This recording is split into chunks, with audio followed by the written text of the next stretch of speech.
बच्चों, कल हमने आपको प्रथम पैराग्राफ पढ़ा दिया था पूरा। आज दूसरा अनुच्छेद देखिए। अथ है कहा।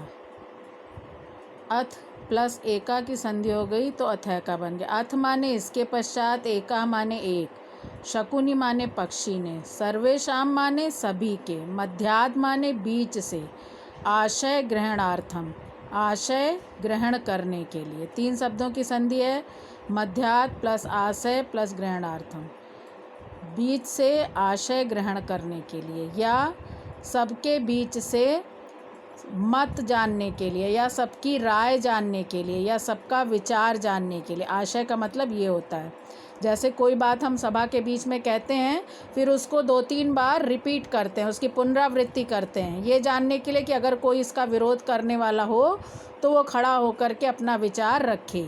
यही चीज़ यहाँ पर है।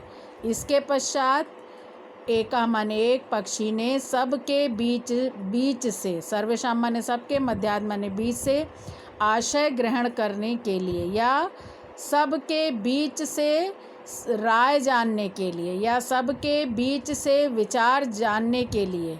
त्रिकृत्वा माने 3 बार, अश्राव्यत माने सुनाया। क्या सुनाया 3 बार? यह हमें अच्छा लगता है। ये इस वाक्य को त्रिकृत्वा अश्राव्यत माने 3 बार सुनाया। फिर से लाइन देखिए। इसके पश्चात एक पक्षी ने सबके बीच से राय जानने के लिए, आशय ग्रहण करने के लिए, इसको में आप ब्रैकेट में लिख सकते हैं, यह हमें अच्छा लगता है। इसको त्रिकृत्वा 3 बार अश्राव्यत माने सुनाया। कहाँ सुनाया? जो पक्षियों की सभा थी उसमें। ततः एका काका उत्थाय, तथा माने उसके पश्चात, एक कौवे ने, उत्थाय माने उठकर, तिष्ठ तावत, तिष्ठ तावत जैसे इंग्लिश में आप लोग ईडियम पढ़ते हैं, वैसे ये संस्कृत में ईडियम की तरह है। तिष्ठ तावत माने थोड़ा ठहरो, इसका पूरे का अर्थ होता है थोड़ा ठहरो। इसके पश्चात तत् माने उसके पश्चात, एक कौवे ने उठकर, थोड़ा ठहरो। अस्य माने इसका किसके लिए आया है? उल्लू के लिए। ए तस्मिन माने इस, राज्याभिषेक काले माने राज्याभिषेक के समय, एवं रूपम मुखम, इस प्रकार का, मुख माने चेहरे का, रूप है या स्वरूप है, इस प्रकार का चेहरे का रूप है या स्वरूप है, या इस प्रकार का स्वरूप और मुख है। क्रुद्धस्य च, और क्रोध के समय, कीदृशम कैसा, भविष्यति होगा। इस लाइन का पहले भाव समझ लीजिए, तब आपको अर्थ समझ में आएगा। इसका भाव ये है कि उल्लू का मुंह आप लोगों ने देखा होगा, बड़ा विभत्स, बड़ा भयानक भी लगता है, और बड़े गुस्से में वो हर समय लगता है। तो इस समय जब सबने उसको ऊपर ये यहाँ पर कहा कि ये हमें अच्छा लगता है, तो अब क्या होना था? अब उसका राज्याभिषेक होना था, यानी कि उसको भी राजा बनाया जाना था। तो उस कौवे ने इसका विरोध किया। उसने क्या कहा कि इसका जब इस राज्याभिषेक के समय इस प्रकार का मुख है, इस प्रकार की आकृति है, इस प्रकार का स्वरूप है, तो जब ये क्रोधित होगा उस समय इसका मुख, इसकी आकृति, इसका स्वरूप कैसा होगा। मतलब राज्याभिषेक का समय तो सबसे ज़्यादा प्रसन्नता और खुशी का समय होता है। उस समय तो आदमी बहुत प्रसन्न होता है, खुश होता है, और जो भी भाव होता है, सुख का, दुख का, प्रसन्नता का, क्रोध का, वो सब हमारे चेहरे पर आ जाता है। लेकिन उल्लू का मुख जैसे का तैसा ही था। तो वो इसीलिए कौवा बोला कि थोड़ा ठहरो। तथा माने उसके पश्चात, एक कौवे ने उठकर, थोड़ा ठहरो, इसका इस राज्याभिषेक के काले माने समय, एवं रूपम मुखम, इस प्रकार का मुख, इस प्रकार की मुख की आकृति है, या इस प्रकार का रूप और मुख है। और क्रुद्धस्य, क्रोध की स्थिति में, यानी कि जब ये क्रोधित होगा, कीदृशम माने कैसा, भविष्यति माने होगा। अनेन ही क्रुद्धेन अवलोकिता, अनेन माने इसके द्वारा, किसके लिए आया? उल्लू के लिए। इसके द्वारा, क्रुद्धेन माने क्रोधित होकर, अवलोकिता माने देखे जाने पर, वयम माने हम सब, तप्त माने तपती हुई, कटाहे माने कढ़ाई में, प्रक्षिप्त माने डाले गए, तिला माने तिल जो होते हैं, तिल के दाने, तिल के, इव माने समान, तत्र तत्रैव माने तुरंत तुरंत ही, या उसी समय ही, धंग श्यामा जल कर भस्म हो जाएंगे।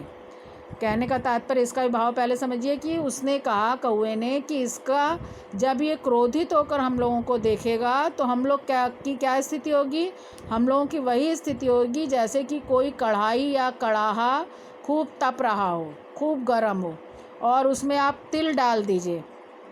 तिल होते हैं ना, काले और सफ़ेद दो तरह के, तो वो तुरंत जलकर भस्म हो जाएंगे, राख हो जाएंगे। क्यों ऐसा कहा, तिल का ही चुनाव क्यों किया? और भी बहुत सारे दाने थे, तिल का चुनाव इसलिए किया कि तिल बहुत नाजुक दाना होता है। तो और उसको भूनने के लिए कढ़ाई को गर्म करके आग से नीचे उतार लिया जाता है, फिर थोड़ी देर में उसमें थोड़ा थोड़ा तिल डाल करके कपड़े को गोल गोल बना के उससे दबा दबा के सेंका जाता है और निकालते जाते हैं थोड़ा थोड़ा। फिर कढ़ाई ठंडी हो जाती है, फिर गर्म करके उसको फिर नीचे उतार के फिर ऐसे तिल को भूना जाता है, क्योंकि तिल जो है वो सबसे नाजुक होता है दाना।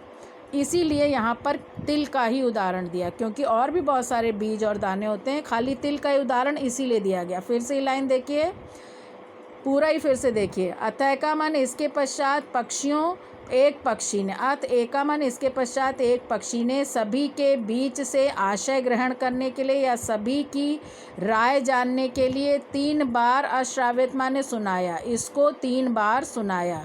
ब्रैकेट में इसको के बाद लिख देंगे, यह हमें अच्छा लगता है, ब्रैकेट फिर बंद।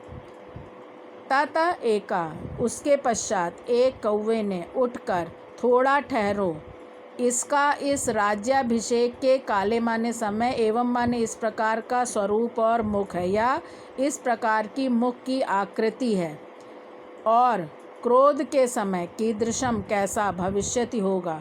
अनेन ही क्रुद्धेन अवलोकिता, इसके द्वारा क्रोधित होकर अवलोकिता देखे जाने पर, किसको देखे जाने पर? सारे पक्षियों के समूह को जिनका वो राजा बनाया जा रहा है। इसके द्वारा क्रोधित होकर देखे जाने पर वयम माने हम सब, यानी कि सारे पक्षियों का समूह, तपती हुई कढ़ाई में डाले गए तिलों के समान उसी समय ही या तुरंत तुरंत ही घनश्यामा जलकर भस्म हो जाएंगे।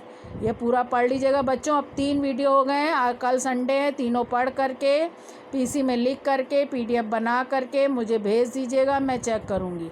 मंडे को जितना पढ़ाया इसमें से जो ना समझ में आया वो पूछ लीजिएगा पहले, तब मैं गद्य का पाठ पढ़ाना शुरू करूँगी। इसके पहले भी 2 संस्कृत के पाठ, आत्मज्ञा एवं सर्वज्ञा और संस्कृत भाषा या महत्व मैं पढ़ा चुकी हूँ। उसमें भी अगर किसी को पूछना हो तो आप मंडे को पूछ सकते हैं। डेली पढ़िए और पूछिए, ये मैं चाहती हूँ। बताने में मुझे कोई दिक्कत नहीं, आप 100 बार पूछिए, जितनी बार पूछिए मैं बताऊँगी, लेकिन पढ़ना है सबको और PC में लिख के दिखाना है। समझ में आ रहा है? तो ध्यान रखिएगा, काम मेरे पास पहुँच जाए।